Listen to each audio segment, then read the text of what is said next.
10 to take home, I'm giving you the top 10 Nat 5s for new players. And like the title implies, I'm ranking these monsters from the perspective of a new player tackling their Summoner's War journey.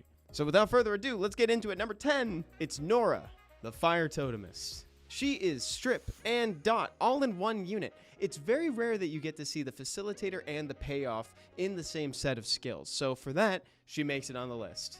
She also applies dots whenever she attacks or is attacked, and that is a level of flexibility that is just so admirable. Let me tell you the things I could do if I was that flexible. Sometimes you wear stretchy pants. It's for fun. Number 9 is Poseidon. For very similar reasons that he's appeared on other lists like this one. He has a 33% attack power lead, AoE attack bar reduction on skill 3 that doesn't glance, and his skill 2 applies a silence effect on everybody, making it so that they can't use skills with a cooldown. So unless you're a totemist, watch out. Poseidon pairs really well with Tiana and Galleon in siege offenses. He can also be used in arena offenses too. He's also seen use in early Dragon's team to help reduce the tower's attack bar down to 0 before it can apply immunity to the boss. Moving right along at number 8, it's Wusa the Water Pioneer, who applies 3 freaking turns of immunity and shield. He also has true damage on skill 2 and probably the most infuriating skill 1 in the entire game. I swear, getting hit with a clutch little 2-turn sleep in RTA is sometimes just the worst feeling, and it always happens when you're behind. You notice that? You never get hit with a Wusa skill 1 when you're winning. It just feels like a kick in the Wusa is incredible in PvP environments just because of how difficult it can be to navigate 3 turns of immunity, especially if you're in the middle of an RTA draft and you find someone who didn't really bring a lot of strip options. There are many times where you can just win by picking Wusa in those situations. But this list is predominantly new player focused, and if you're bringing him into PvE environments, he can tend to be a little bit of a crutch. Even though he can kind of cheese you through some of the early game content, you might end up accidentally over-relying on Wusa's safety, thereby stunting your progress a little bit. He's amazing, but he's number 8. Meanwhile, at 7, Ganymede, the Wind Fairy King. The word irresistible appears so infrequently in Summoner's War that it's worth highlighting here. On his skill 3, he ignores resistance and puts someone on full cooldown time. But then he does have an accuracy resistance check at the end where he tries to reduce attack bars all the way down to 0. He dominated PvP back in the day, and he still sees use in RTA, though he is also an all-star in our other favorite initialism, TOA, Trial of Ascension. And TOA is of the utmost importance for new players because it's a really consistent way to get great rewards every single month. So AoE attack bar reduction and making sure that your enemies can't use their skills, both of those things are super valuable. So Ganymede is on the list, plus he transitions well into other areas of the game. I haven't even talked about Ventilate yet, and I won't. Look at that. Just moving right along. Number 6 is Laika, the Fire Dragon Knight. I still don't have him. I swear, I talk about Laika almost every single week, and I still haven't summoned one. So I'm kind of living vicariously through people who have him. I'm gonna get you out of here! So with that in mind, I'll tell you that if I were to own a Laika, I would bring him in things like Giant's Abyss. If you're having a hard time clearing giants, you can just throw a Laika in and it'll get you a win. It's not gonna be fast, but it will clear. Laika is slightly higher on this list than he has been in the past because he also has new uses in things like the Dimensional Raid. Because Justice ignores damage reduction effects, and that is exactly what the boss asks you to bring in Phase 3. As a quick reminder, Laika's passive says that you can't get rid of him in one shot. Instead, it takes a minimum of 5. And he can't glance. That's why you can bring him to Giants. Also a very classic 1v1 champion in RTA. We're looking at another fire monster at the number 5 slot. It's Brandia, the Fire Polar Queen. This monster deals so much freaking damage. So if you're looking for a damage dealer to throw into your Rift teams, or if you're trying to clear Steel Fortress Abyss, or maybe even something else, she's great for that. She's got built-in attack bar cycling on her skill 2 that can also reduce the amount of damage that your team takes from your opponents. But her skill 3 is so much fun to read. You gotta check this thing out. It stacks on so much damage for beneficial effects, harmful effects, for if they're resistant to sleep. It's got everything. And you can't sleep bosses. That's why it deals so much damage. So congratulations, Brandia, you got number 5. Number 4 is Chung Pung. I love talking about Chung Pung because so many people relegate him to RTA because he's incredible in PvP, but folks often forget that he has so much use in PvE spaces as well. For the same reasons that you'd bring attack bar reduction or also increased cooldown time effects in TOA, You could bring Chungpunk to do the same thing. He also has defense break on skill 2. So I'm hearing damage facilitation and also anti-clapback on one monster. Another example of somebody who is the setup and the payoff. Number 3, potentially the first time I've ever talked about this monster on the channel, Teshar, the Wind Phoenix. Teshar's gotten a lot of attention recently, especially because of that 33% crit rate leader skill in dungeons. A lot of times when you're trying to build teams for Abyss dungeons, you need to focus on crit damage for your heavy damage dealers. And so something's got to give. And if you can reduce the amount of crit rate you need to put on your monsters, then that is a huge blessing.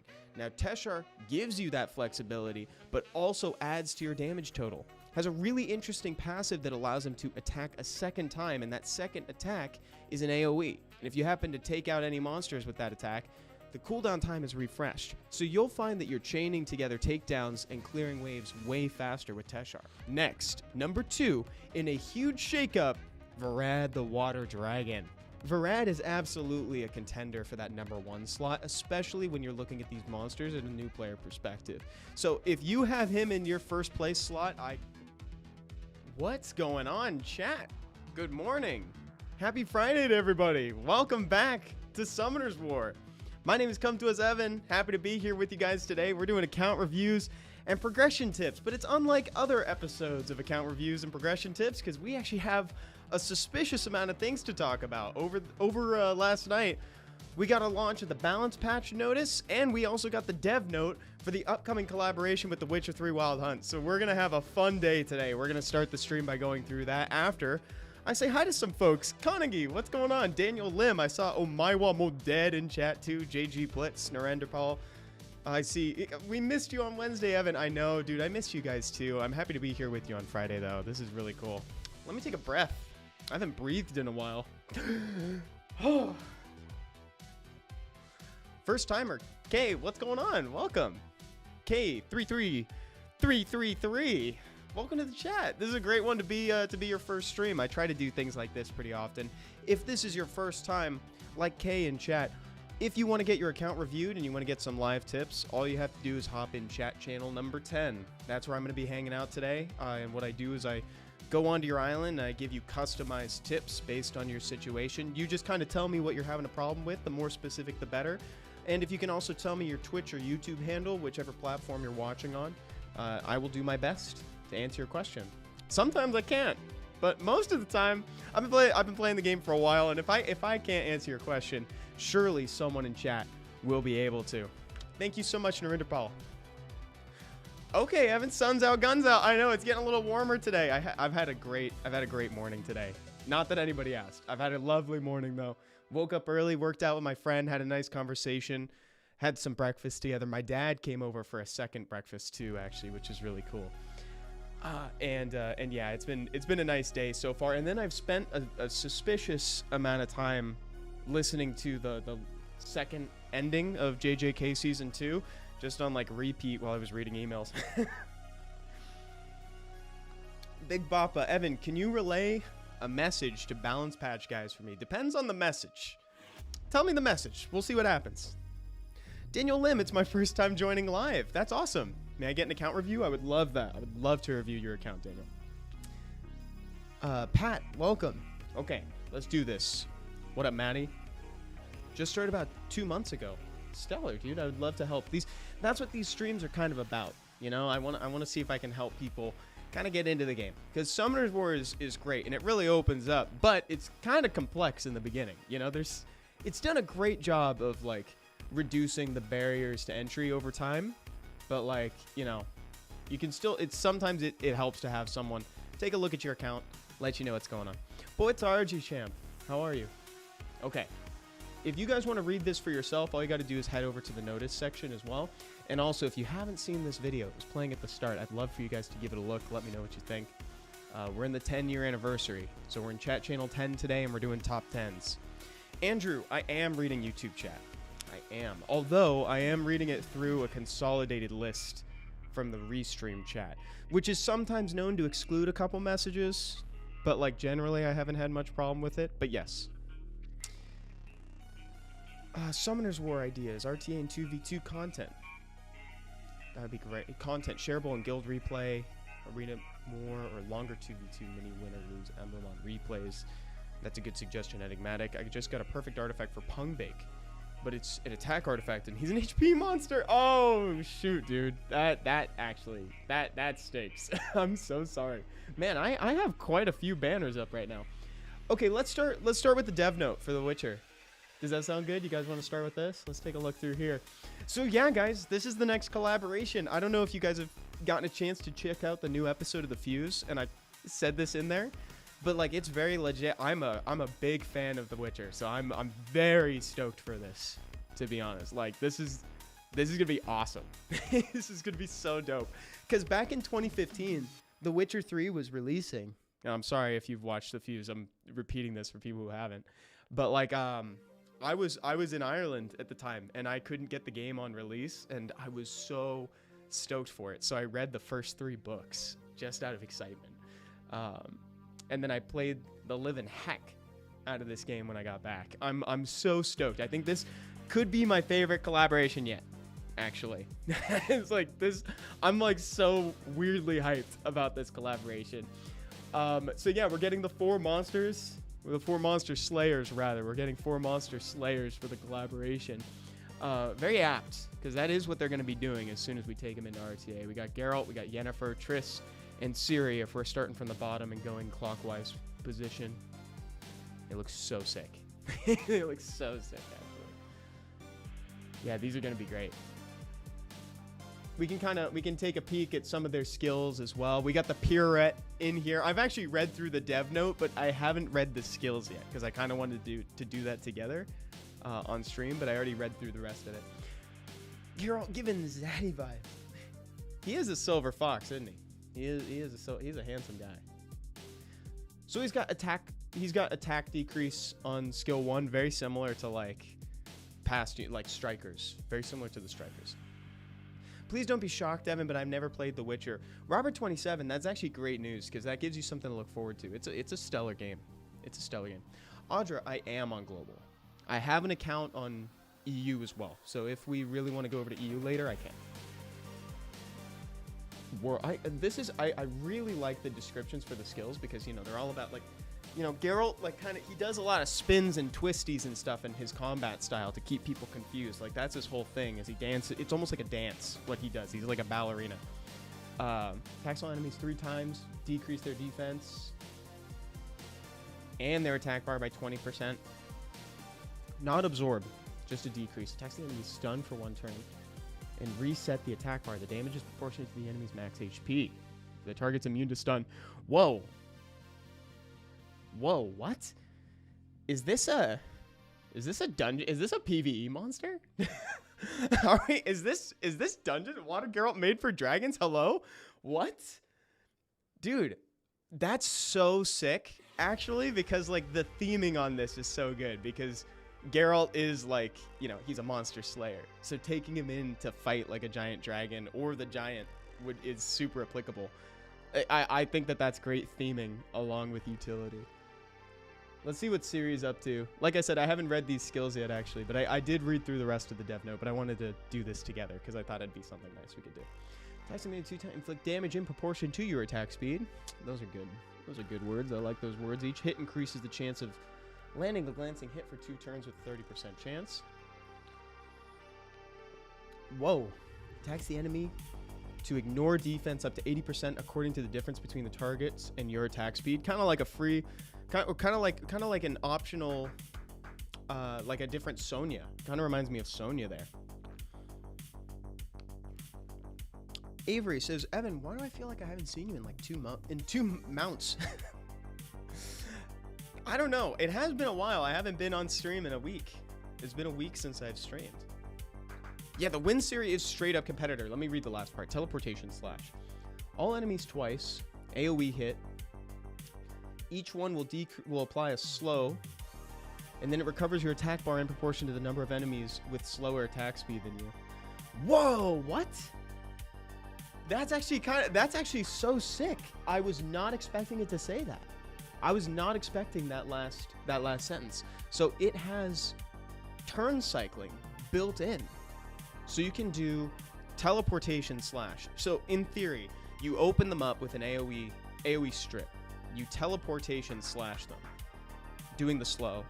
You cycle back, and then you skill 2 into a snipe. That is actually so sick. That's so cool, dude. I really like that. And the teleportation, it's like zipping around. Sounds great. Again, the theming is great because you teleport slash, and then you come in for a second hit faster than they can expect. Schlamdow, joining in from work. Been super slow today. Opened a new vape shop location. Oh, congratulations on the new opening. Congrats on the new venture. That's so sick. Yeah, Avery, this is like more Minato than Minato, isn't it? Like Naruto's dad for real. Let's look at Yennefer. Tax the enemy to silence for 1 turn. Silence on a skill 1? Wait, that's like low-key so lit. What? Silence on skill 1? Do we have another monster that silences on skill 1? Save for like Neftis that applies a silence if they're already attack broken or if they have a debuff? That, you know, that is essentially like, that's actually like so good though, because that's essentially a provoke or, that's essentially a provoke and or an increased cooldown time by 1 turn. That's basically what that is. First of all, hello. Second of all, I understand the emphasis on 4 and 5 star monsters. However, why don't they put out more of the other stars? It should be just as fun in my opinion. Sabrina Brown, that's a really good question. I've always liked the idea of adding in more 3-star, 4-star, 5-star monsters. I have additional like thoughts on that though, because typically like 3-star monsters are generally underwhelming in the long run unless they're like second awakened or standout hits like Rikuni. So generally speaking, I think and again, this is not directly from the dev team. This is just my own speculation. This is kind of my opinion. This is not necessarily their thoughts, but my general thought process is that like the effort to create a new 3-star may not pay off because the community may just have a moment of like, oh, this is exciting, we've got new 3-stars, but then it would kind of fade into obscurity because we have occasionally that'll happen even with 4-star monsters, you know? And so what you want is you want them to be exciting and actually contribute to the game in a meaningful way. So exactly, I like what Daniel Lim is saying. In a way, Second Awakening are kind of new 2 and 3-star monsters. So I think that they've found a very graceful way to make 3-star monsters, to make new 3-star monsters and make them viable and competitively viable in terms of like stats compared to like 4 and 5-star monsters. So I'm more in favor of increasing the number of Second Awakenings than actually introducing new 3-stars. Anyway, so I just want to emphasize this again. Yennefer's first skill, silencing for 1 turn, is actually wild because that is like increased cooldown or provoke. That's what that feels like. Even if it's 1 turn, it shouldn't be for 2 turns. 2 turns is crazy. Magic Barrier is her skill 2, removes 1 harmful effect from all allies and creates a shield that's 20% of your max HP for 2 turns. Okay, it's kind of 3rd skill of Riley adjacent. Static Shock attacks all enemies to stun and decrease their attack speed for 1 turn. Whoa, okay. Decreases the skill cooldown time of Static Shock by 1 turn if you don't get attacked during the enemy's turn. Okay, so that last clause we can talk about later, but what I like about stunning and decreasing attack speed is that is kind of like Kitian de Sheng. What's fun about units that do crowd control and apply stun is that it ends up looking more like 2 turns of that effect because it takes them so long to get back to their next turn. JG Blitz, Evan, I need help. Can you check my light Cassandra? Pulled her recently. Yeah, totally. Sabrina Brown with the follow-up to the 3-star point says, fair enough, and those are valid points. I'd like more 2As for sure. Yeah, totally. I'm so with you, dude. I would love to see like a Second Awaken, like Drunken Master or something. Like that's probably like my #1 most wanted, or the Penguin Knights. A Second Awaken map would be pretty hype. Evan, please just call me Daniel. I appreciate you reading all these comments. Isn't easy to do your job. Dude, don't even worry. This is like my favorite part of the week. I love getting to hang out with you guys. It's no trouble at all. And will do. Let's talk about Triss. The last one revealed in the dev note. Fire Shot attacks the enemy to heal block for 2 turns. Okay. That's fine. Heal block. So I'm always a little bit like critical of heal block. You know, I'm just like, whatever, because you don't see the effect right away. But with so many passive healing units, like incidental heals in the meta right now, like whenever you have something like a Riley, you have something that doesn't cleanse like Raccoony, you know, or like Juno on her upkeep. She cleanses herself, heals the team. Stopping that is kind of viable and valuable. Tax the enemy to stun for 1 turn with an 80% chance, and defense breaks for 2 turns with 30% chance. Defense break stun. Okay. I can't turn my nose up at that, to be honest. Oh, thank you, Avery. Thank you for checking. GG Blitz, Mav turning into Ganymede free-to-play would be amazing. Dude, he's already free-to-play Ganymede. I've been saying free-to-play Ganny for years. I know you know. 2-way Raccoony is a nightmare. Yeah, that one. I don't know if we need a 2-way Harg. I don't know if that's necessary. Let's look at Firewall. Oh, Triss is into like cybersecurity? Is that what this is? It's an AoE attack that resets attack bar. Huh, wait, interesting. Guys, real quick.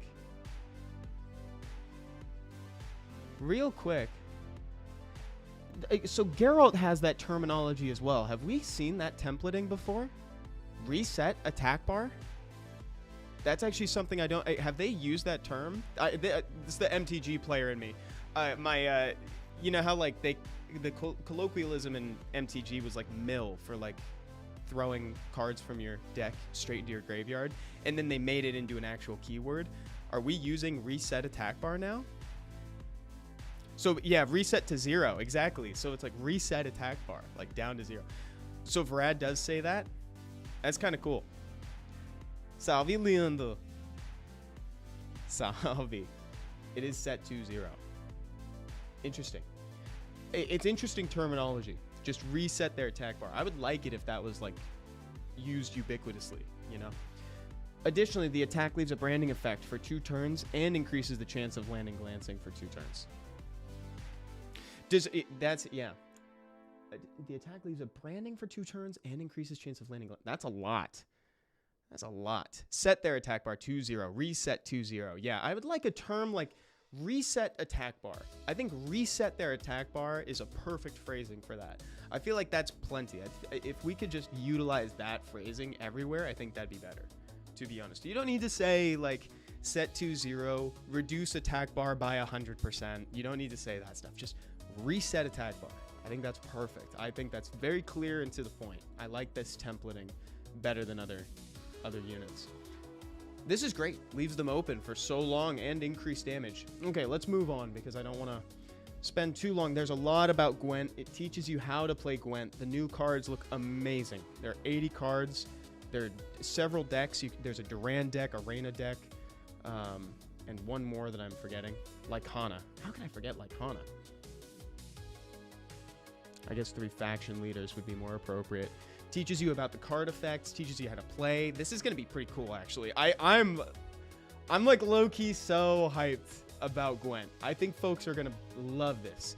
We'll probably do a couple streams of Gwent.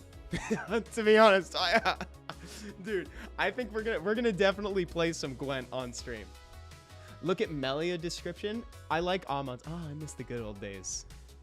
This almost sounds like an expression, like, oh man, I miss the good old days. Let me see Melia's.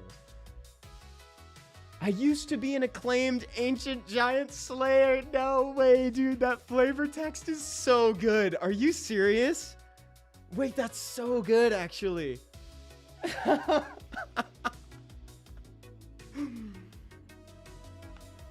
Dude, if Verd didn't have an ability, it should be like I'm the best dog walker in town. You know, I think that would be so perfect. Motive, what's going on, dude? Welcome to the stream. This is great. That is so good. And Amon too. I miss the good old days because he's a classic monster. Wait, is there any more flavor text that we can like ascertain? No, it's just the art. It's just the art for the monsters. Wow, that is so exciting, actually. What a cool way to like get people excited about the cards that actually don't have an ability. That's very cool. I'm very impressed by that. Good observation, because I actually skipped over it once I realized they didn't have an ability. This is teaching you how to, like, the board layout of Gwent. Frankly, I'll probably make a video about this at some point too. And talking about the different leader skill effects that you can use once per game of each of the 3 leaders. Again, Durand, Lycana, and Reyna. How could I forget Lycana? She was my Valentine in Summoner's War last year. That's so messed up that I would forget Lycana. Talking about the win conditions, how, 3 rounds of play, you hit pass when you can no longer play cards. There's nothing you want to do anymore. Geoffrey, my belly's fat. That's my best quality. We got one more there. One more flavor text, and then it shows you what you can unlock. And I was kind of surprised that there's a Witcher scroll in here along with immemorial grindstones. I'm very excited about how there's actual like in-game items like sprinkled around in here. I was assuming that it was just going to be cards, but they actually gave us like very, very solid rewards for playing. And we get the return of the roguelike dungeon crawler. That's what I'm talking about. I love this part of Collab. And this is where you get to fight actual bosses from The Witcher. So just like last time, the first time that we saw these dungeons, let me move this over here so that way I'm not like looking all the way over there. We get the normal hard hell difficulties, and just like last time, we can use the collab characters. You'll get to choose one. And look at this, dude. Here are the bosses. Something kind of cool about this as well is when they were going through and talking about the Fiend, they actually give a monster suggestion, because, I mean, you see it apply a ton of dots, right? And it also removes buffs. It strips. So it says, like, since Veramos can remove harmful effects granted on allies, we expect that he'll be viable in this content. I actually like that they give suggestions. That's really helpful for people. Totally agree, Daniel. I love roguelikes. I'm huge fan. I play quite a few of them, actually. Roguelikes, roguelites, I love all of it. Typically, I'll stick with... Actually, I end up sticking with roguelikes longer than roguelites for some reason. There we go. Emojis, the periods coming from starting the January 31st and going until April 1st. Where you can get the units. There we go. Look at that, guys. And just like that, we made it to the end of the dev note. Do you guys want to talk about the balance patch right now, or should I jump into account reviews? You let me know. Yes, dude, Risk of Rain 2, so good. Oh, so you noticed in the dungeon picture that there's a positive sign or a plus. Does that mean that you will now carry on the life of monsters at the end of the fight? So that, I think, used to be a revive spot, and I think it might be the same. Patch, balance. Up to you, Evan. I'm down for whatever. Dude, Daniel passed the vibe right there. He's like, yeah, well, whatever. Just here to have fun. Me too, dude. I need some balance in my life. Okay, let's briefly go through the balance patch. Are you guys even able to read this? It's kind of small. It's kind of small. Should I like adjust? Hold, please.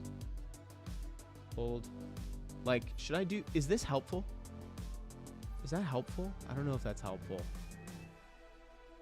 We could do this. We can do this. It's a little weird looking, but we can do that just so that way. Kinda. Okay. I could also do this. Look at that. Look at that. Now we're cooking. Let me cook. Let me cook, chat. Boom. Amazing. Look at that. Okay. So they nerfed the occult girls again.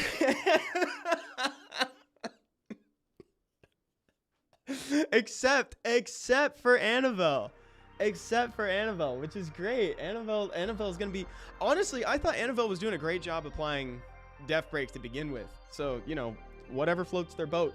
They also semi-nerfed Tian Lang and Molong, but then they buffed Molong some more. So now they're Dragon's Dance. I'm just going to go through the highlights. To me, if you guys want to talk about something specific, we can stop there, but I'm going to go through what I thought was kind of significant. So now the damage is proportional to just attack power and not max HP for Molong and for Tian Lang. And the reason why that's significant is now that means that you can't just build them tanky and get a benefit and, like, yield a ton of damage. So this is good and a little bad. I don't know.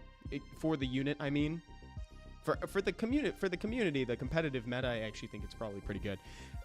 Because generally you don't want people getting things for free, unless you're Miles, in which case you can just be built tanky and do crazy damage. It's a minor nerf. It's a minor nerf. It isn't crazy, but then look at this. They buffed Reckless Assault. So now instead of losing the 70 okay, hold on. I got to be careful how I phrase this because it could come out more confusing. Instead of losing the same amount of HP as you deal to them, you just lose 70% of the inflicted damage. So 70 and 70. They should nerf Masha, says JG Blitz. Remember the finals in SWC? Masha soloing Sekhmet and Cigar? I think Masha's okay. To be honest, in a situation like that, when both Sekhmet and Cigar are both kind of semi-support / CC units, I would hope that Masha could solo in that situation. That's I feel that a damage dealer should be kind of set up to take down a full support unit and a low damage CC unit. I think in theory they, especially off element, especially with an elemental disadvantage. So I think that's kind of a healthy situation actually. Seems odd, honestly. The skill seems mostly not useful at all now. That's from Larkian referring to the Panda Warriors Dragon Dance. True, but we've always wanted Dragon Dance, I suppose, to be more crowd control than damage, you know? Especially with, like, Tian Lang. Tian Lang is, like, more control-y. Man, Evan is a professional. That's so nice, JG Blitz. Thank you. A professional what? No, just teasing.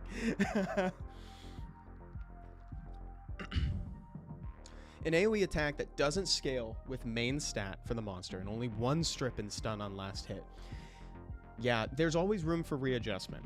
And what I would remind everybody when reviewing a balance patch is that seeing a monster on a patch means that they're thinking about the monster.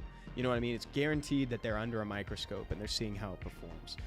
So if you're ever not happy with, like for instance, like the Undines appear later on. They've gotten adjustments in the past, you know, or like the Occult Girls got hit in the last balance patch too, you know, when Laura got reduced. So it's like they're clearly thinking about these units. And also Okeanos gets a readjustment as well later on. So it's clear that they're thinking about these monsters and they're messing with it, you know? They're adjusting a setting here, adjusting something there, seeing how it feels.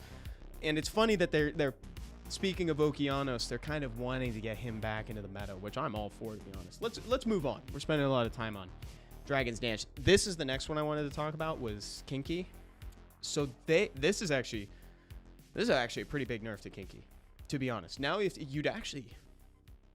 you want him to heal as frequently as he does now, then you'd have to build him on Vamp. And that means that you'd lose out on Despair, which is kind of the main thing. So just for folks who haven't read it yet, his new passive is going to say that if damage taken from the enemy is less than 15% of your max HP, he's going to attack the target instantly to decrease its defense for 2 turns with a 50% chance, and crits won't occur when being attacked or attacking. So why is that significant? Why is that a significant change? Because it's no longer a counterattack. Counterattacks automatically attack with your first skill. This is not that. He is attacking with a unique skill that you are not able to access outside of this triggered ability. So now, like, that means that he doesn't heal. That means there's no heal on that skill anymore. This is pretty significant, but granted, Kinky has given some pretty huge significance, like, to the RTA meta right now. Like, the dude has been just a fiend. He's been so difficult to deal with. So now there's a trade-off. Do I build him on Vamp and I want him to heal, or do I want him to stun and put him on Despair? So this is going to be kind of tough. This is going to be tough on Kinky. It might do more damage than they expected, but again, I want you guys to remember when observing this sort of thing that means they're thinking about it, right? So let's keep going. So now Cichlid only strips 1 beneficial effect. It's semi-significant, but at the same time, like, if it's leading at the start of the game, more often than not, it's only going to have Will anyway. Archangel's got adjusted. Let's move on to the Wind Indra, just because I want to talk about the Wind Indra because we literally just talked about the Wind Indra last time we did one of these streams, and I'm very hyped. I'm very hyped for him. The Wind Indra was the worst of the Indras, and now I think with dealing damage increasing in proportion to your attack speed, I think that's actually going to be pretty good. At least I hope. So I think it's going to be, I think it should be good for him. Let me catch up on chat real quick. Byron says, Kinky was already nerfed and stayed strong in the meta. This could knock him out. Kinky is mega meta currently. He is a solo monster if you do not have enough damage to go over his passive. Yeah. Yeah, I love the Indra's. This is sick. I think they really needed this adjustment. Speaking specifically about the wind one, the fire one is great too. Love the silence. Like, that's super stellar. I think we're going to see more of the Indra's now. Okeanos. Love it. Stun chance up and absorbs attack bar now. Like, that's great. Oki's climbing back up to what he used to be. I think we're in an environment now where Okeanos can be close to his previous strength, and like we can be fine, to be honest. I think that's where we're at. Puppeteers got a little nerf on their first skill. Now they're healing a friend by 15%, kind of like Rakuni. They no longer cycle their own attack bar. The wind one got a buff, which was kind of interesting to me. That now decreases their attack bar by 30% and not 20%. That was kind of sick. I think that's great. Love seeing Bernadotte get adjusted. This is another one that surprised me too. The wind on Miyuji got a little buff too. I was like, I thought she was all right, to be honest. What's the purpose of the silence on the fire Indra? He's mainly a nuker, no? We can double check. I didn't really see the Indras as like a full nuke. Usually they provide sustained benefits. I can double check the fire one. Maybe I'm forgetting the fire. Because I think they normally used to like sticking around. But we can take a look. Is busted. Yeah, 20% to 30% may not seem like a lot, but when you think about SW, it's busted as heck. Says that's from JG Blitz. I actually think that buff is pretty good for the wind one. And the Dokebis. This is great. Because you guys know that I'm kind of like I'm a Dokebi Lord apologist. I actually think these units have like some pretty good potential. But we just haven't like figured them out yet, or they haven't gotten the right situation. The Dark Dokebi Lord, which is the fusible one, now cleanses one harmful effect granted on the enemy.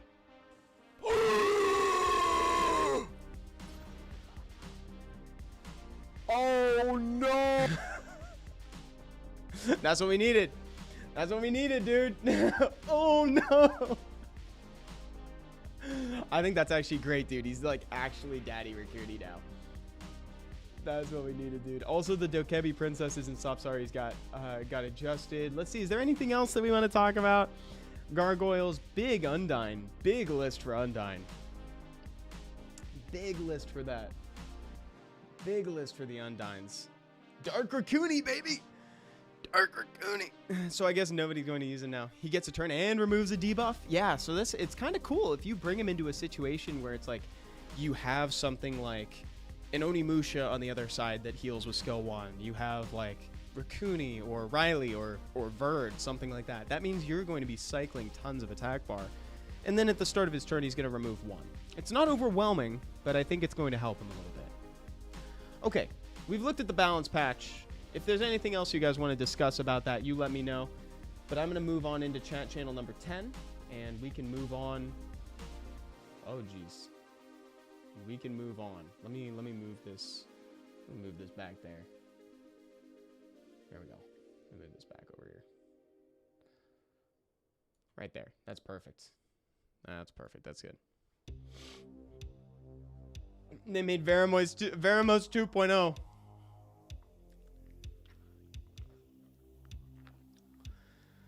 I feel like they keep doing minor nerfs to 5 stars and major nerfs to 4 stars. Says Avery, you know? Like I guess that's true with Kinky, but I think it was more, it's more prevalence. You know, Kinky is really strong. Or he was really, really strong. So I think he deserved an appropriate nerf. But wrong global. Avery says, Evan, let me show you some heat. Please, show. Okay. Again, guys, we're doing account reviews and progression tips. If you have any questions, let me know what they are in chat channel 10. I'm going to do my best to answer it. I'm at the point of trying to put an RTA core together and could use some help. This is from Pseudo Oracle. Let's do this. Oh my gosh, you've got Eludia. And Chung. Heavens to Betsy. Heavens to Betsy, my dude. That's awesome. You know, this comp, interesting. Okay, that's kind of cool. It's kind of similar to mine. Okay, let's go in. But, so we are on global now, Pat. But if there's enough interest, I'd be more than happy to go to EU in a little bit as well. In RT18. You know, I don't know if I've told you guys this, but I always have an Elucia ruined just in case there's like an Artemiel. Like, I actually always keep this unit ruined, which is, it's so funny. Just Vio Revenge, and like you can really just surprise some people with that. Okay, I love my Camilla right now. Camilla is such a cool unit for RTA, so we'll remember that if we consider like bruiser comps. You've got Wusa too. Couple good units for bruise comps. I would just keep a Hagang rune him on Despair, so that way he can interrupt some people. Put him on like Despair Will or something like that, so that way he can get stripped too. Moore's a good option. We got speed leads galore over here between Moore and Vanessa.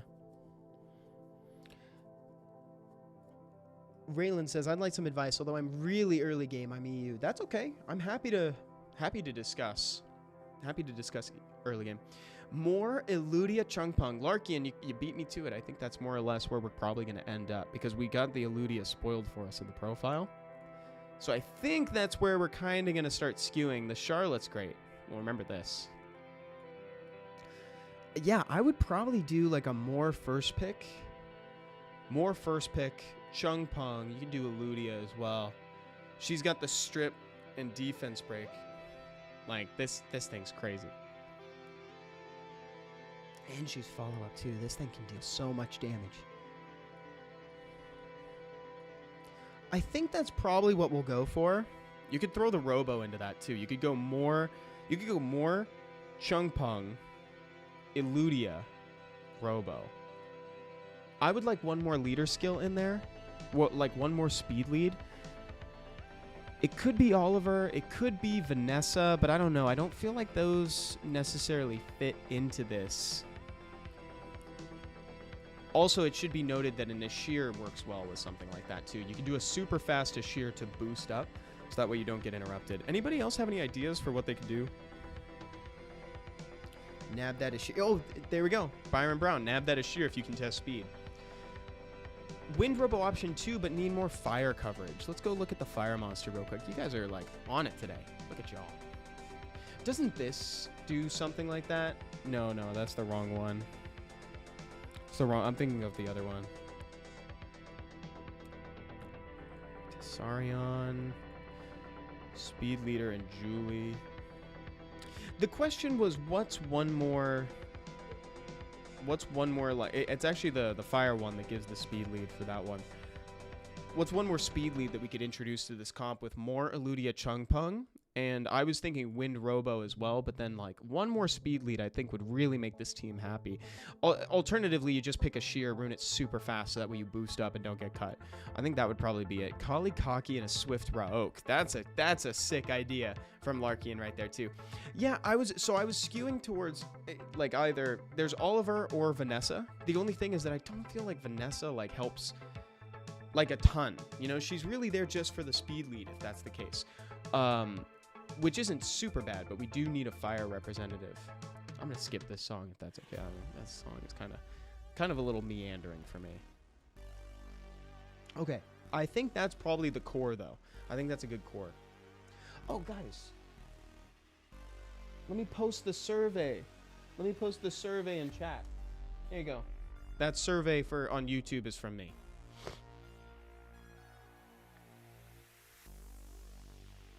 Avery shared info on Deva. Swift, speed, crit rate, attack. Oh my goodness. Okay.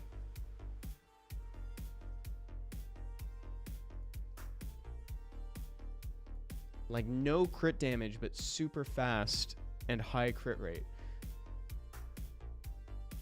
How does this perform? Are you using this in dungeons, by the way? Because this is kind of differently runed from how I have my Deva.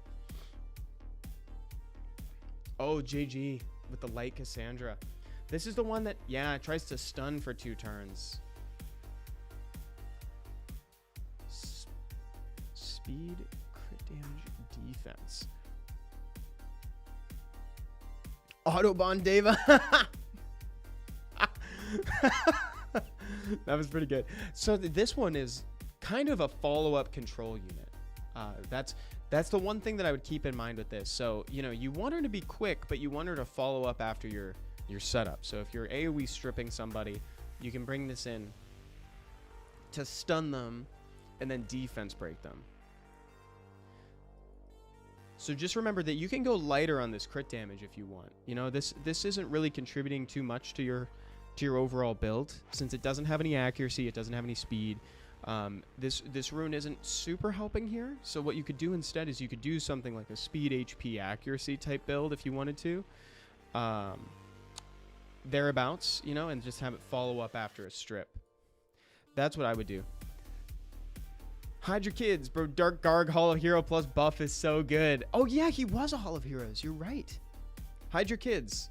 What's up, Daniel? That's Daniel. From YouTube chat. Any advice for arena defense? Yeah, we haven't had an arena defense question in a little while. Whoa, this almost looks like an offense. Oh my god. This is like one Poseidon away. Or even a Tiana. Like, this is one Tiana away from being an arena offense. I wish I could attack. You know what? That's my suggestion. Although I don't know how many people are doing this sort of thing, but like, my suggestion as someone who does account reviews and progression tips fairly frequently on the channel, I want to be able to attack this right now. Like, test it, you know? I think that sounds fun. Let's go in and take a look. Chat, would you hit that defense? Versatile? It has been a long time. Nice spiral, dude. I like this. I would also hit it. Oh, congratulations on this. Congrats. Yeah. I did it so hard, such Atrapando. Dude, Atrapando's going hard. I am a Tiana abuser. Kill or be killed. Okay, so let's go for a little bit more longevity. We'll remember that there's a Chow. I'm not super big on the Chow, but we'll remember it. Dude, what if we did something like crazy? I mean, Vela Jewel doesn't have a lot of longevity either. That's the thing, especially, you got to plan around the cocky cleave. You got to plan around the cocky cleave. Are you guys seeing any options? There's an Eladriel here. Okay, based on what I'm seeing, since there's not a ton of options, we could do something with Eladriel and Darien. Do something with Eladriel and Darien. Maybe bring, like... Oh, there is a Nana. Nana's a good one. Thank you. I didn't even notice that, Larkian. Thank you for pointing that out. So we could bring the Nana as one of the options, too. Bring Darien. Bring Eladriel. +1. And the +1, I suppose, could be... We need heals if we're going to do something like that. I don't really want to do Riley, though. I don't know. I don't know if that's what we do. Do we do Chow? I'm not as into the Chow. Not as into the Chow, if I'm being totally honest. This. I mean, I guess Eladriel can kind of heal. Fran, Verd, Crow, Rauk, Spectra 2. It also depends on the purpose for arena defense. What do we get if we finish the survey? We send 75 crystals to the max number of people that we got on stream. So to a random number of people equal to the max that we got on stream. Why not Water Twin Angels? You know what? Maybe I'm not familiar with their usability on defense, to be honest. Let's take a peek real quick. Recovers the ally's HP by 15%, creates a shield. Decrease the ally's skill cooldown time. Target's attack bar. Let's look at the other one. Attacks the target 3 times to... He removes beneficial effect. Stun for 1 turn. Huh. I mean, you could try this. But I don't think it's really going to do too much. We need some kind of damage to follow that up. Maybe cocky, actually. Now that I think about it, maybe that last unit's cocky. Could ruin him on something like Revenge, you know, Vile Revenge, or like Will. to make them jump through one more hoop, like they really need Tiana in order to strip, I think that would probably be my suggestion. So something like Nana, cocky, right? He heals himself. You bring Eladriel just to be annoying. You bring Darien, but I think this is a little bit of like I think this is kind of a stepping stone to what will eventually be like an upgraded arena defense. I think that's it for now. Cocky, Nana, plus Strip, plus Eladriel. That's a suggestion from Larkian. So to be specific, Larkian's suggesting removing the Darien from that and adding in like a Strip option, which you could do. I wouldn't mind that necessarily either. Let's keep going. Review me, please, from Toxic Overhaul. I would love to. Oh my god. Dude. The LD account plus Beth? Is that what this is?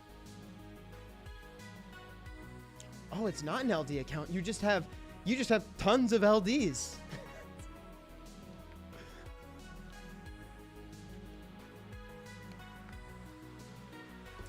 And some fun ones too. Oh, kinky. Lucifer back there. Lima. Wow. Oh, you have Evan, just like I do. The Dark Ezio. You've got Evan, but not Evan. Been playing for a long time. C2 in RTA, C3 in Arena. You got your dungeon teams at just around a minute. We could probably speed those up.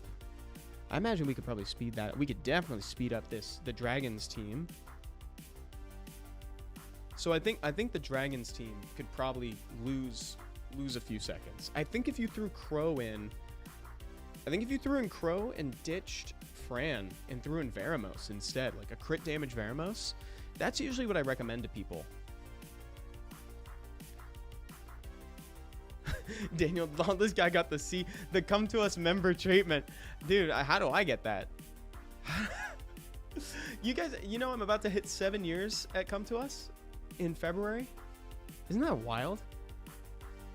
And 1 LD5. No, I'm just kidding. It's like, that's not my concern. As long as I got Veramos, I don't need any more. Veramos is the only LD5 I need. And you know what? What if Lydia got buffed? Wouldn't that be cool if Lydia got buffed? But I'm not holding out any hopes for that. Oh, dude. Oh, it'd be so sick if they gave Lydia Magnum's passive. That would be so sick. But you know what? We won't talk about that. It's just going to make me sad. And this is a good Spiritual Realm team, too. I notice you haven't done the Abyss floor yet. Maybe no Astar. Maybe no Astar just yet. Yeah, these are good teams. These are good teams. If the Necro one is consistent, that's good too. Could try to move into the Abyss floors too. Yeah, you can't times 2 Raok in the Spiritual Realm Abyss floor. You'd have to swap it over to Astar. That's what I was thinking. Zeratul is awesome, but I never use him. That was my fear too. It's like, I used to think that I would love having a Zeratul, but then I realized that I actually don't know when I'd really use a Zeratul, if I'm being honest. I liked Bagel's video from quite a while ago where he was doing like trickaroo anything, and like he used somebody with the Zeratul on the account, and that was kind of cool. Good for dragons or something. Give her Magnum's passive. I thought that'd be so sick. New collaboration. Is this the Evan Loves Magnum collab we've all been waiting for? I just think that unit is so fun. I got some clutch games with Magnum yesterday. Was playing with Seppi. Seppi and I, Seppi's dog sitting, and so I hung out with him for a little bit. Played some MTG, played some Summoner's War. It was pretty fun. I think this account is pretty solid. You have some great monsters too. I think we could stand to speed. Oh, GZ on Parjanya. I think you could stand to speed up your dungeon time just a little bit, but like if it's consistent, consistency is king now that we have times 30, right? So if it clears, that's all you need to worry about. Guys, I was in a chat where somebody got an LD Devil Maiden. They got the light Devil Maiden, Jessica. And I couldn't imagine how hyped they must be. That unit is so cool. There's the Eleanoa. I think I misdiagnosed this as a Lima earlier. I think the skin, the nice Eleanoa. Very, very nice. You've got a fun MTG event tonight? That's awesome. I've got one next week. That's awesome. I should play Palworld.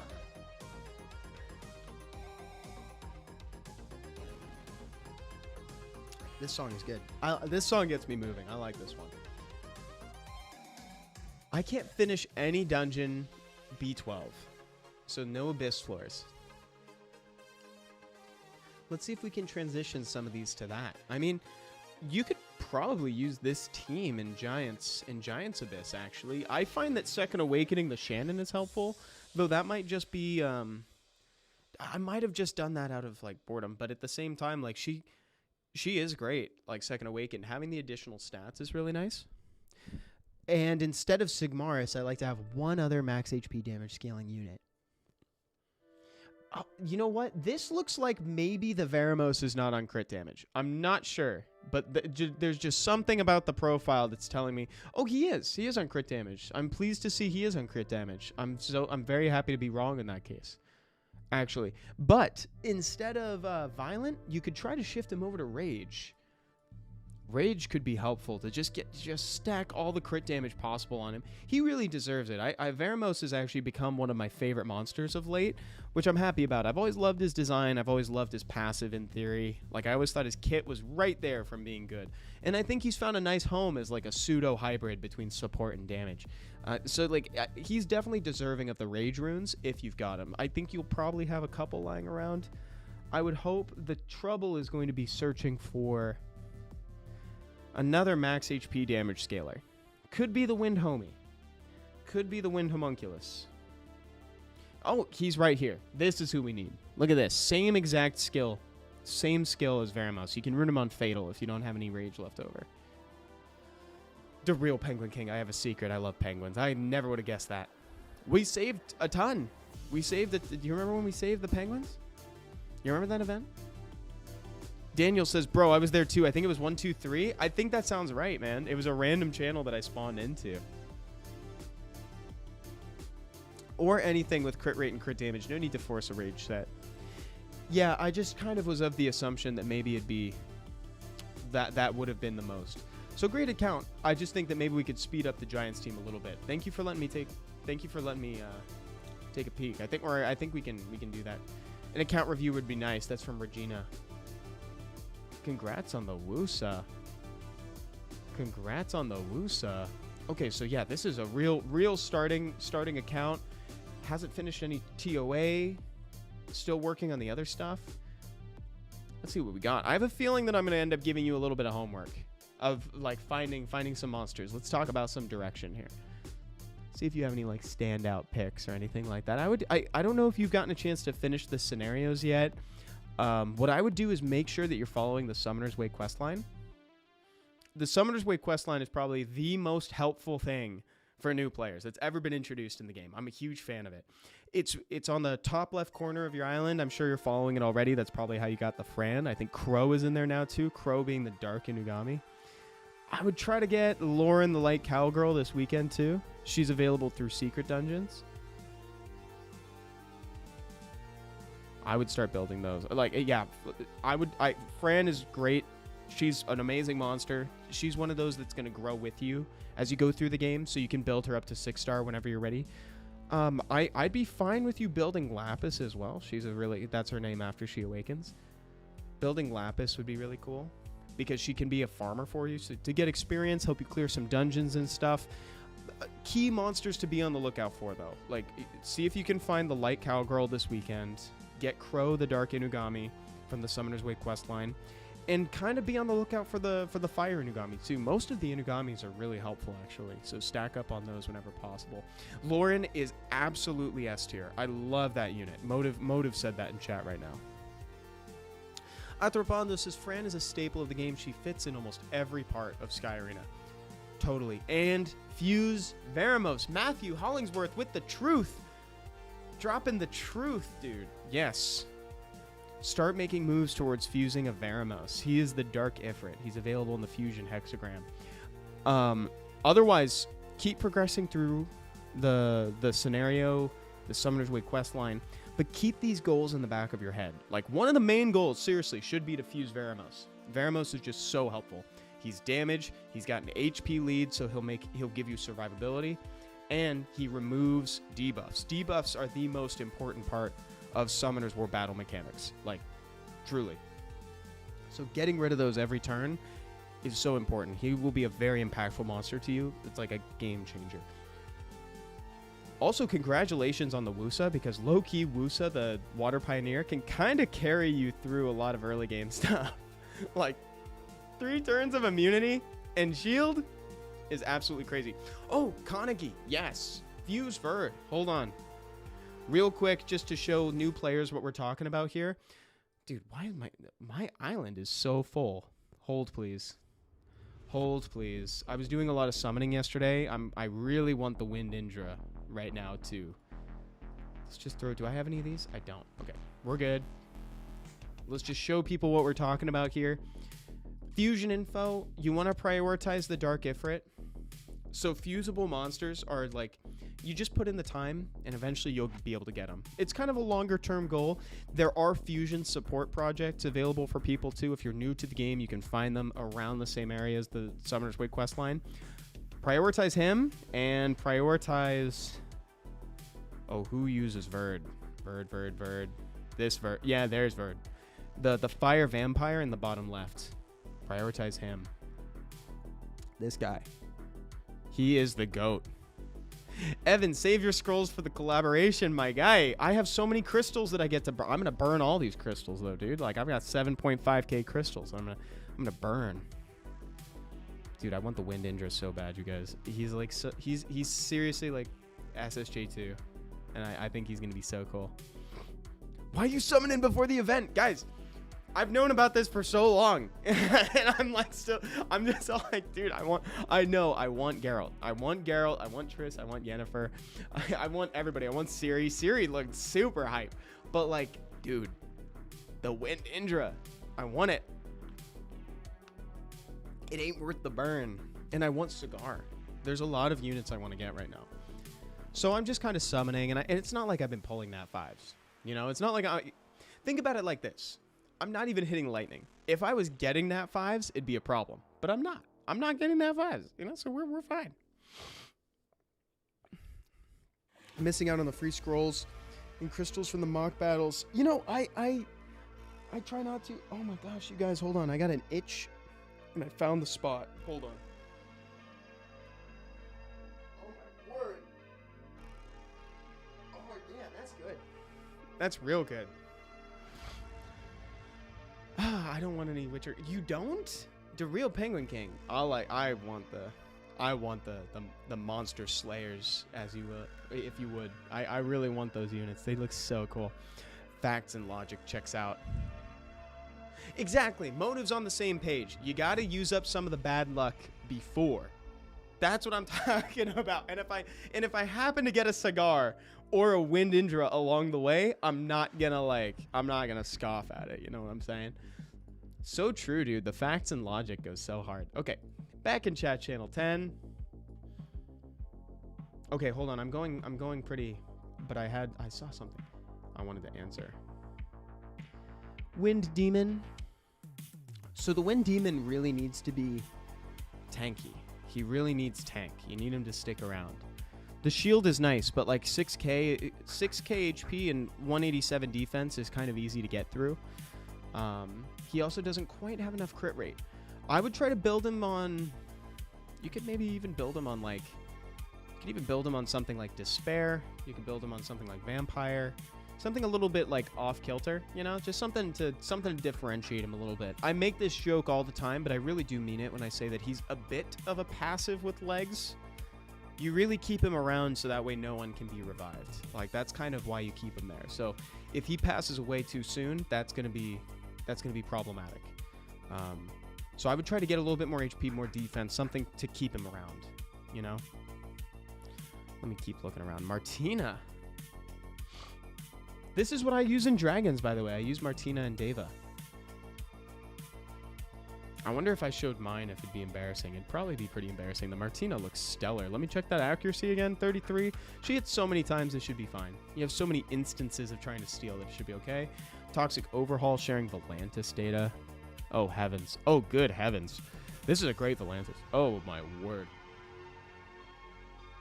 Yeah, this is stellar. Despair Will on plus 161 with 86% accuracy and super tanky. This is actually a crazy efficient Volantis. Look at this. Every rune is just like contributing gas. Like this is so good. It's a small res stat there, but that's the only thing that I can find that's even remotely deserving of any critique at all. Like that is actually crazy. Just the slightest bit of res there, and that's it. That's amazing. And honestly, res is not that bad. Woof. Woof. That would be efficient. If accuracy existed, said the real Penguin King. Don't listen to Evan. All his mons are on triple tolerance sets. Dude, they know how to tolerate. They're all about tolerating. So I've nearly had this account for a year. However, I'm still early game. Could I get a check? Yes, let's talk. Cat, let's talk. Let's see what's going on. 344 days as advertised. We're approaching the early game. We can't quite do TOA hard yet. We should be able to do TOA hard. Honestly, you could do TOA hard with like really accessible monsters. You've got the Tyrone right there. You could do Tyrone, Raok, Verd, Lauren, Fran. Boom. There you go. Like if the Verd is ruined on damage, like if the Verd is like a Rage Verd, high crit, like 100% crit rate, super high crit damage, he can be your damage dealer. You bring the Raok, etc. Let's talk. Okay. I like your Giants team except for a couple things. I think what you can do is you can ditch the Fran entirely. You can move Veramos over to your lead. We could even swap out the other max HP damage dealer. Because right now Sigmaris is there. Sigmaris does max HP scaling damage. But after some testing, when people were kind of like hanging out with the dungeons for a little while, they found out that his multipliers are not as stellar as other people's. Like it just feels like that damage is a little bit lax. So what I would recommend doing is ruining your Veramos on crit damage, which I'm sure you're doing, but then bringing his brother, a Akamamir, and or the Wind Homunculus. I think those are both great options. Can I make a new account and have you review it? Yes, to Real Penguin King. Shard asks a very valid question. Can you define super high crit damage? I would call super high crit damage anywhere around like 190 to 200, you know, like around that area. I'm Evan splaining.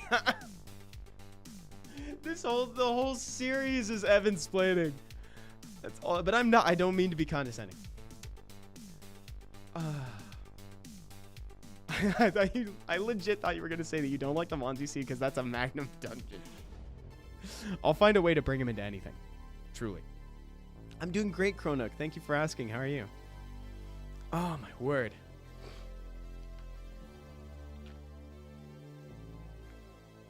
Okay. So, in Dragons, we're going to take out the Tyrone. Tyrone's out. And instead, we're going to put in a second Awakened Spectra, and we're going to make sure that the turn order starts with Lauren, goes to Crow, then to 2A Spectra and Veramos, followed by Verd. We're just double-checking the speed tuning there. I'll say that one more time. Lauren is the first to move, followed by Crow, the Dark Inugami. Then it's your 2 damage dealers in 2A Spectra and Veramos, and then finally Verd at the end. The turn order between Veramos and Spectra doesn't necessarily matter, but it does matter that Lauren starts and Crow follows up after. Oh, make crit Vero. Excellent. Yes, crit damage Vero is the best. PYG says, will we ever get a free LD5 event? I wouldn't say never. I don't say never to things. Buying a 3D printer to make bikinis, Hyros, says the Real Penguin King. I do have time to review your account. Okay, so there's a few adjustments that we can make to these things, right? Also, for the spiritual realm, we need a crit rate buffer, and I've got great news for you. Seek the Fire Hellhound, who is like one of the first monsters we pull in the game. He is the best option for this. I would swap in Seek the Fire Hellhound, and then we could bring in like a few other. Dude, you might even be able to use Leica. Actually, might even be able to use Leica in that dungeon. So Verd, I know I'm mostly giving dungeon advice, but I find that dungeons leads you into other areas of the game, right? When you're investing runes into dungeons, you're investing into getting more runes. Like, so I think this is probably the best way to pull you out of it. And also, we do want you to clear TOA hard. That's the other thing that we'd like to see. Oh, what? Whoa. Okay. Hello. Mokwol just chilling back here. Wasn't even on the profile. That's awesome. Oh my God, dude. The fives. What the heck? Dude, this Zabala is also helpful for TOA. Like, technically, I don't think you would use him over Tyrone, though. I think Tyrone's still better. Oh, you have a Teshar. What? Let's go. You could do my... I'm sorry, I'm yelling. You could do my team for... Dude, you could do the speed team for Giants. You could easily... I mean, I don't know if you've got the runes. We'll have to see if you have the runes for it, but you could do the team, dude. Teshar is the only part that's not farmable, I think. My rate for Nat 5s has been like 1 a week recently. I've been so lucky for some reason. Heck yeah. Let's not question it. Don't question it. Just let it just let that keep happening. Oh, GZ on the buff. Oh my God. What the heck? You were not kidding, dude. Look at these Nat 5s. Although one of those was fusible. What in the holy heavens to Betsy, dude? Slow down. Slow down with the 5s, bro. This is awesome. Yeah, you could actually do my team for Giants, which is also it's a speed team from YouTube. Let me show it to you real quick. Let me just show you what it is, so that way you see it. So this is the team. It's all farmable except for Teshar. Well, actually, that's not true. Shaman is not farmable. I guess it doesn't necessarily need to be Shaman here either. But if you rune up Shaman, he can be used in several different places. So it's like your runes stay on him, and then you can and then you take him elsewhere. So essentially what happens is like Prilea goes, defense breaks, Teshar goes, clears the wave, Konamiya goes, gives the turn back to Teshar. Teshar finishes clearing.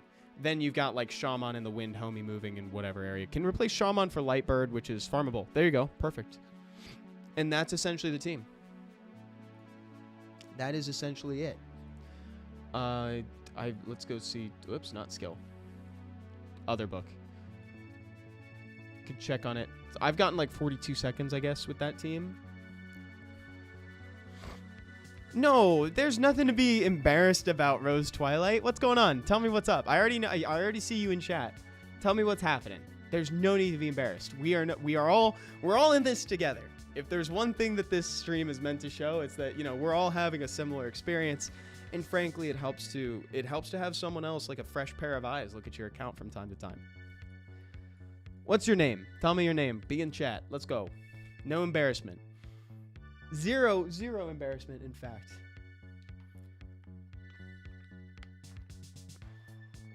Okay. My arena defense could use some help. I am on the right one. Whoa, Camilla Leona Riley. Jing, or I'm sorry, not Jing, Zhong. I actually would hit this though. That's the only thing, is I would hit this because this is very susceptible to like Tiana Galleon. So let's go see. Because as cool as Leona is, she needs to get hit in order to do her thing. And if she's not getting hit, then she's not going to trigger it. So you could very easily go like Tiana, Galleon, which is non-hitting, and then Cocky. Boom. Whole thing. So it's like, I have a feeling you probably have experienced something like that. We'll probably utilize Aerial. I actually really like Aerial for arena defense. A lot of people do, because you can rune him on double Nem Will. And he can just be super annoying. What are my thoughts on the Wind Beast Rider? She's really good. Kind of hard to rune, though. She demands a lot of you,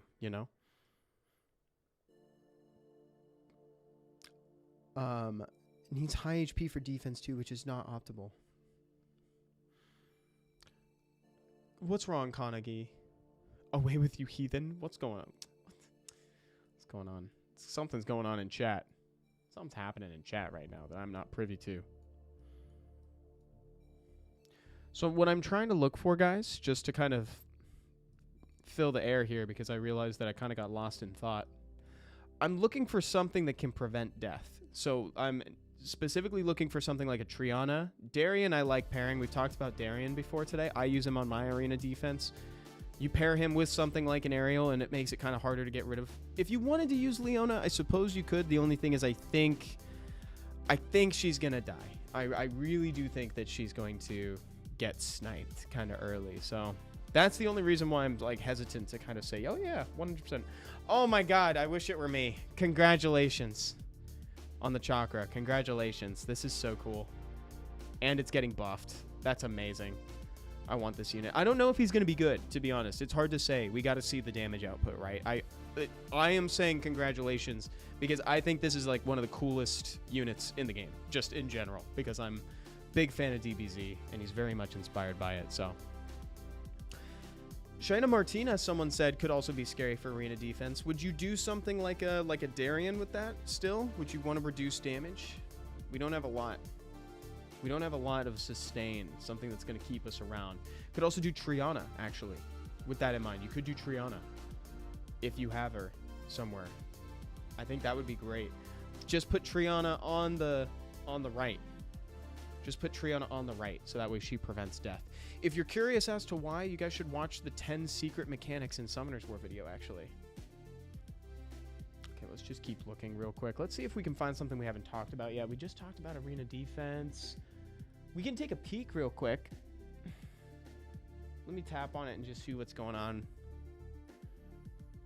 This is not bad, actually. This is not... I wish that it was giving HP instead of defense. The reason is because a lot of arena offenses use ignore defense monsters like Lucian. You know, we've all seen like the Leo double Lucian. We've seen Leo with like Megan and Lucian. So I would suggest if you're going to add a leader skill, you want to tank up using HP rather than defense. That's my take. But like, otherwise, this is good. It's more sustainy, a lot more swingy than the last one. Let's check versatile while we're in the neighborhood. Oops, wrong button. Oh, that's annoying. Anything with Manon. If you can throw Manon on a defense, it's super annoying. I think there should be... If you could get a damage reducer in here or something to prevent death, like if you could replace Riley with Triana, this would be so annoying.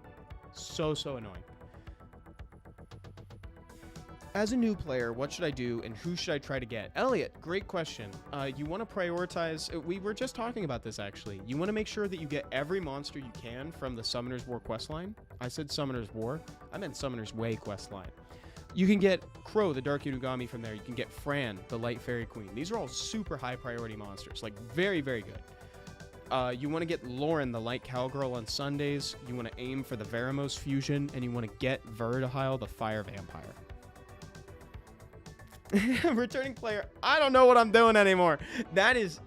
Dude, that's, I think, is the feeling of like so many different Summoners War players that have come back. Oh, how does Triana prevent death? Okay, so maybe this has got Triana. Nope, it's got the 4 Fairy Kings. It's got 4 Fairy Queens. Hold on. Wait, where did it go? So the way that Triana's passive works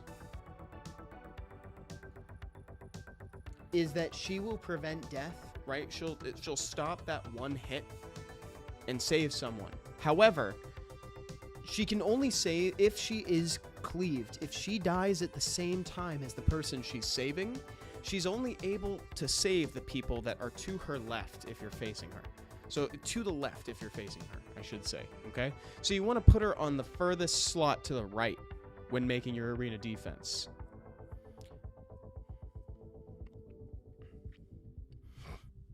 Kind of how the Summoner's War stack works, if you're familiar with like MTG terminology. A lot of things are determined by like to the left, you know, like if 2 monsters have like the are tied for the same speed, you determine who goes first by whoever's on the left. Like that's kind of like what happens, and the same is true with Triana. So it's like the one to the left, anything to the left gets saved, because like once we look to the right, she's already dead, her passive's off the stack, can't be saved. Pix's, she's available any day in any day the Hall of Light is open. Okay.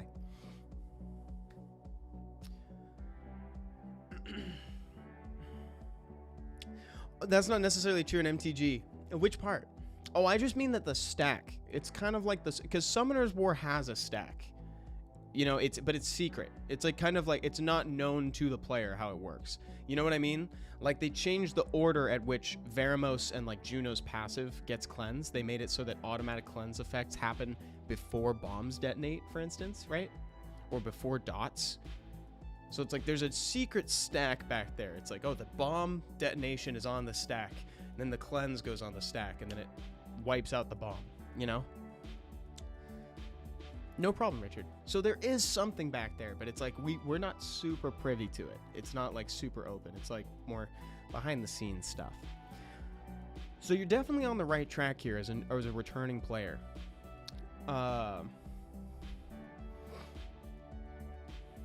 Does Triana save someone if she dies first in an AoE multi-hit attack? That's a really good question, actually.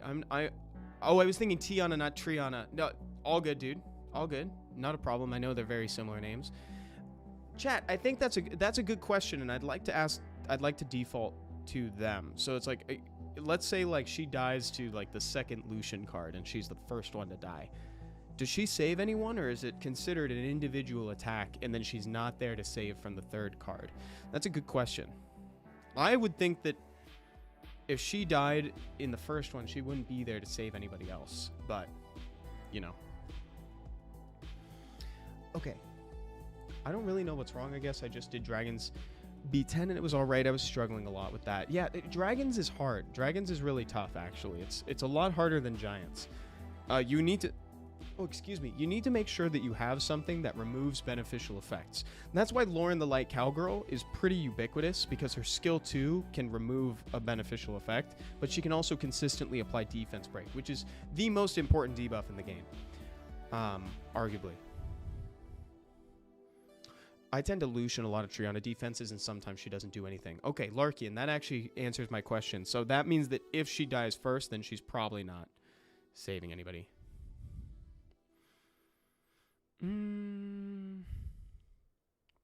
Let me, I just want to shout out, I'll come back to this book, but I just wanted to shout out a message from Clairvoyance. Said, Chad, I would be really grateful for advice and opinions on the Light Panda Warrior changes happening soon. I haven't really built him yet because they're focusing on dungeon teams.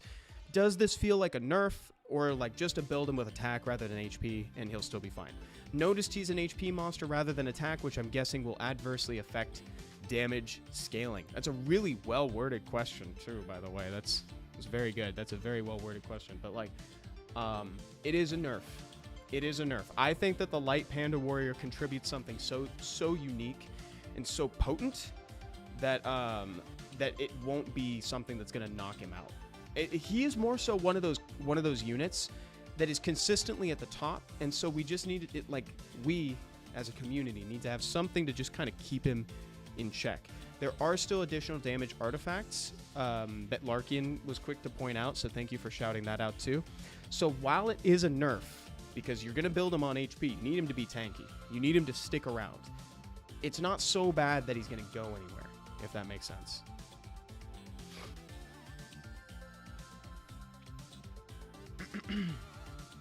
Rose Twilight, this isn't your account, is it? Is it CC? CC Bear, you said? Maybe? Okay. So you're on the right track with these dungeons. Going into the Abyss floors is definitely what you want to do. If this clears, great. It looks a little fragile. You may need to do something like a Shannon instead of maybe that Crow or the Sig. Something just to give you a defense buff and an attack buff, put a slow on the boss, make it a little harder to hit you back.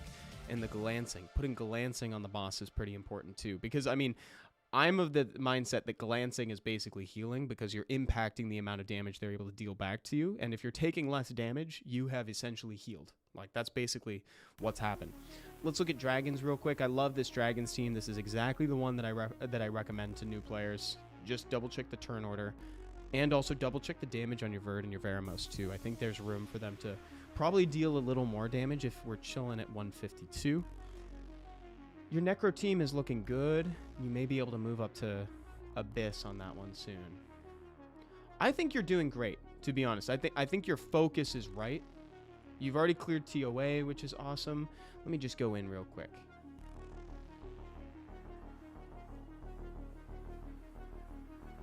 How to make the standard Verd, Vero, Lauren, Crow, Spectra, DB Abyss hard team faster.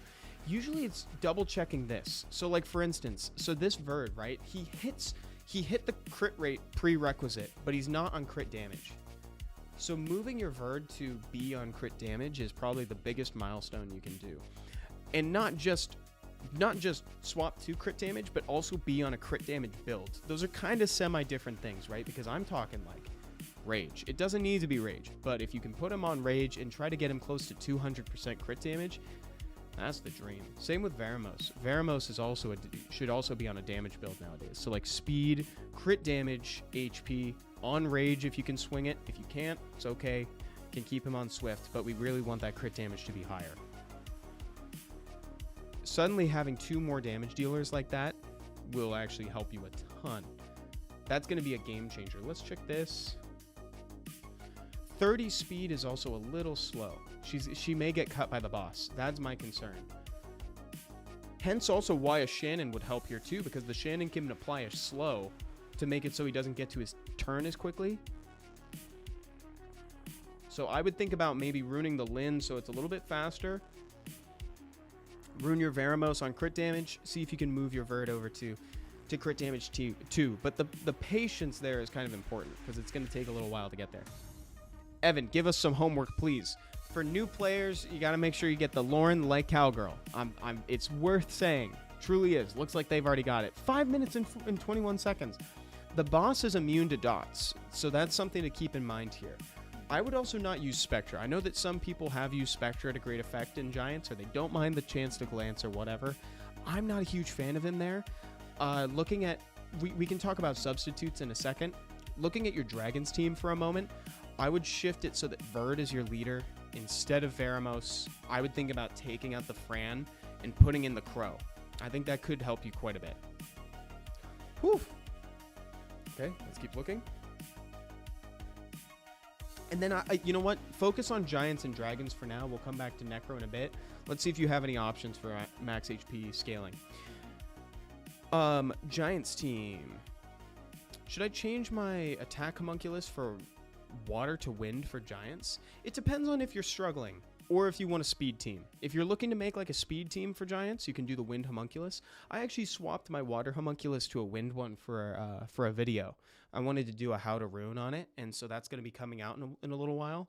But I ended up keeping him because the team was so cool and like worked really well and was getting me around like 40, 45, 42 second clear times. So I was like, you know what? We'll keep him like this for now. I can use other options in TOA.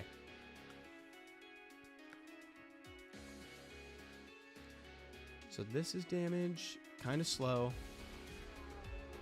Yes, the self-revive makes it so safe, like legitimately. Like sometimes, like the whole team gets wiped, and then he'll come back and he'll just solo the boss.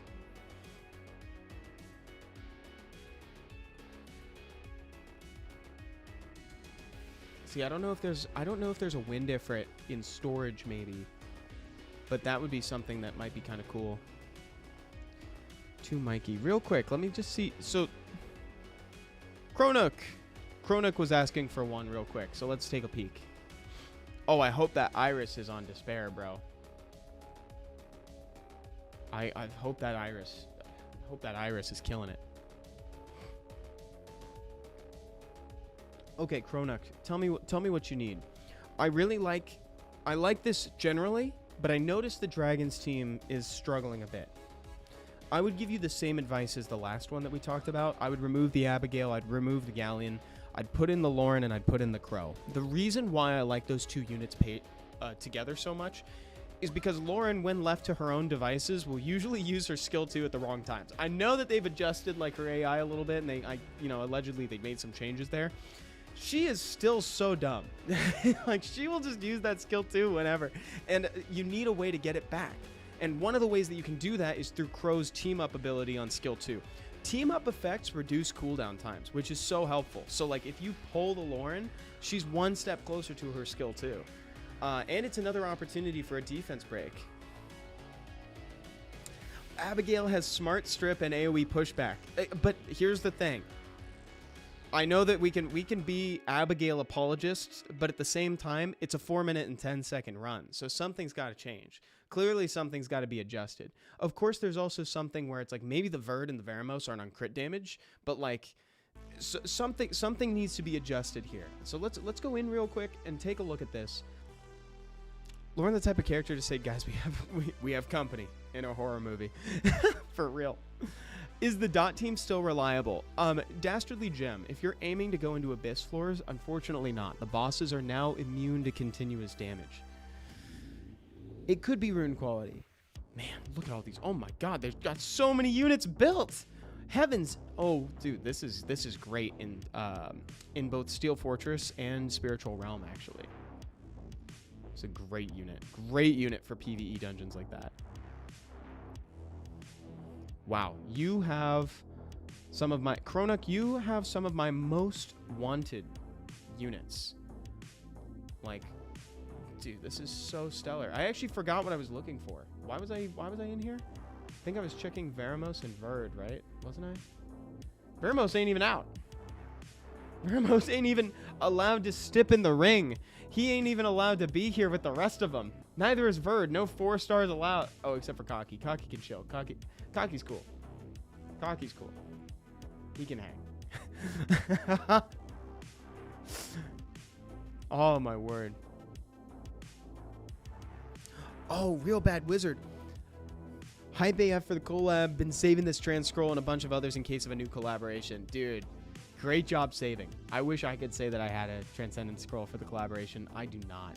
So, Kronuk, I think it would just be adjusting that Dragons team a little bit. I think that'd be really good. Need help with Arena Defense Core again. Let's take a peek. I like the attack speed lead, the Bastet, the Eludia, and the Moor. So far out of this, the things that I like the most are the Vanessa and the Moor. Let's get a refresher, because Pseudo Oracle was the first account that we looked at today, so it's been a little while since we've seen it. Real quick, Abellio, I think, should probably be on a team. You don't necessarily need more on that. You know, unless what you're going for is, like, total resilience. Like, just, I'm going to stick around. Doesn't matter what you throw at me, I'm going to survive it. That would essentially be why you would bring the Moor into something like this.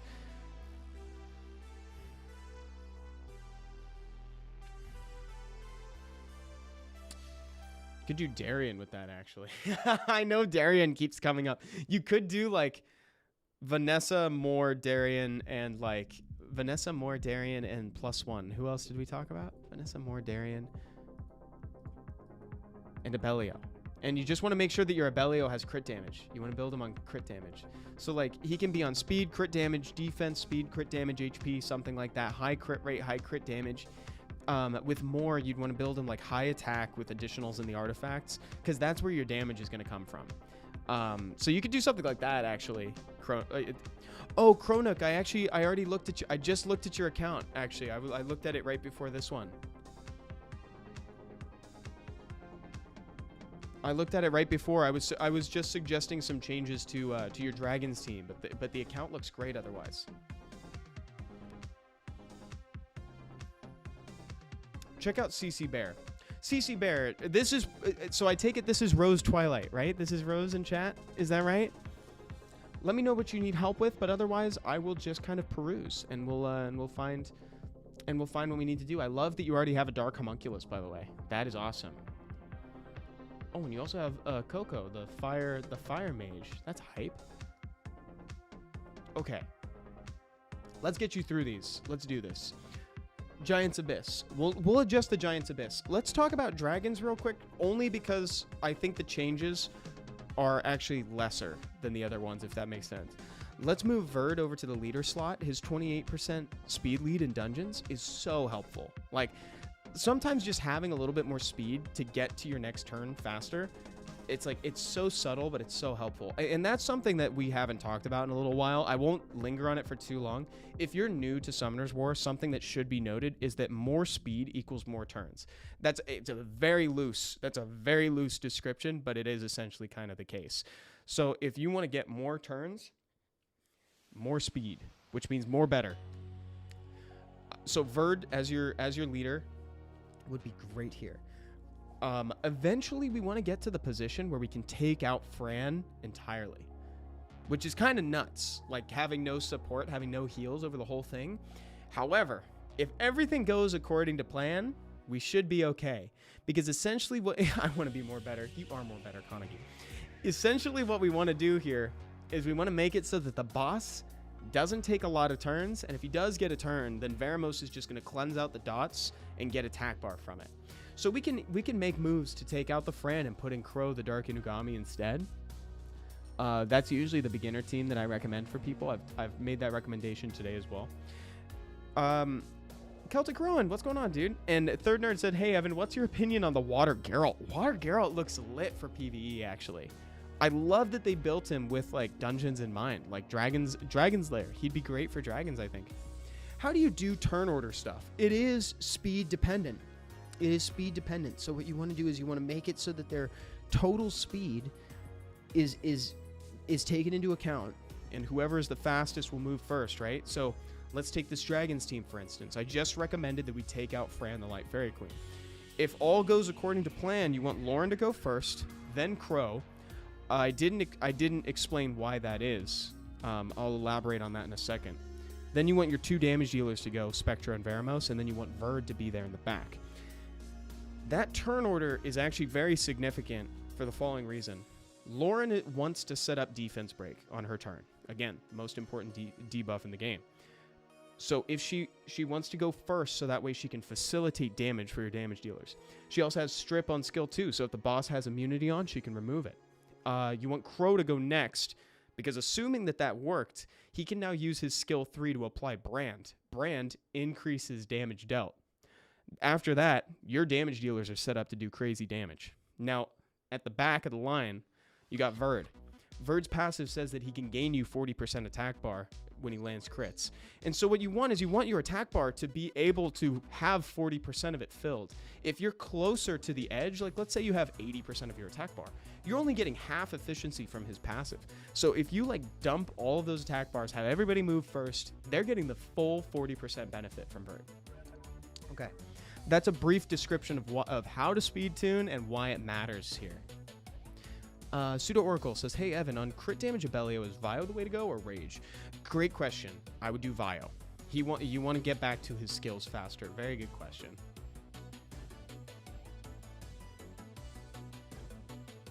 The song's kind of good. I like that. Okay, we're going to go into Giants, but I want to see what you got real quick. I'd like to reduce the number of multi-hitting units that we have on this team, actually. Just because in the Giants Abyss, that counterattack hits way harder and affects way more people than it did in the floors B10 and below. Oh, I just realized that we're over time, actually. So hold on, guys. We'll elaborate on this before we go. So we love having Veramos as the leader. Let me give this guy a little look over. I hate to say it again, but I really like seeing Veramos built on crit damage. I really like him on Rage. I love it. I think he deserves it. Which Inugami is best to second awaken first? Crow. Crow for sure. 100%. This guy right here. Love the max crit rate. Not a lot of crit damage on him. Not a lot of crit damage. We could stand to find more of that, but he needs crit damage, and he also needs a little bit of speed. I would like 20 more speed. 20 more speed. We can find that. 20 more speed is possible. I think we could find 20 speed. If you need to, you could technically go speed, crit damage, HP as well if you wanted to. If you wanted to keep him around. I find that sometimes that helps with Crow just to make sure that he's like still here, you know? You don't want him to get cut and get killed by the boss. Veramos, again, we want him to have speed, crit rate, and crit damage. Those are the big ones for him.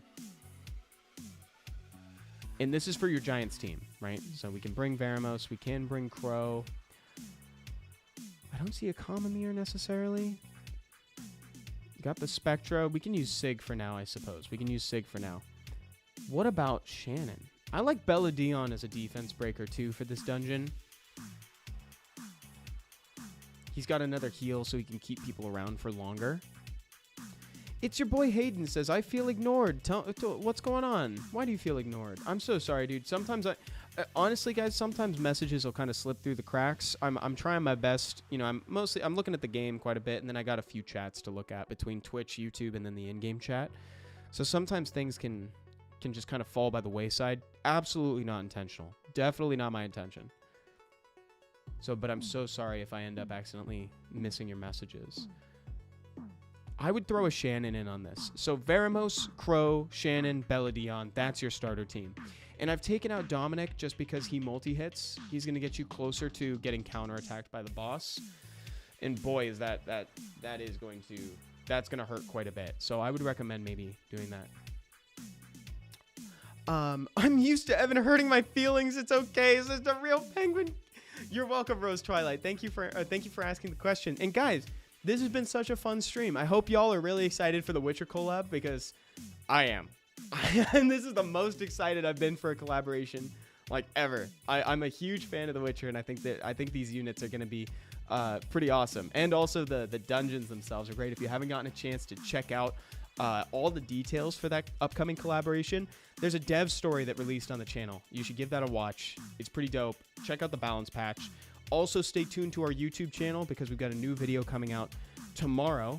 And last but not least, if you are in chat with us on Twitch, you should stick around, because we're going to raid somebody. All right, everybody. Have a great weekend. Thank you for hanging out. This is great. No, don't have abandonment issues. I'm sorry, Kaneki. Bye, everybody. Have a great weekend. Bonus, while an offset only requires 2. An example of a main set would be Violent, in order to get a 22% chance to gain an extra turn. While an example of an offset would be that very same Revenge rune that we talked about earlier in the episode. And in the case of the sets that only require 2, you can actually stack those effects. So for Nemesis, Will, and Revenge, etc., you can get additional instances of those abilities.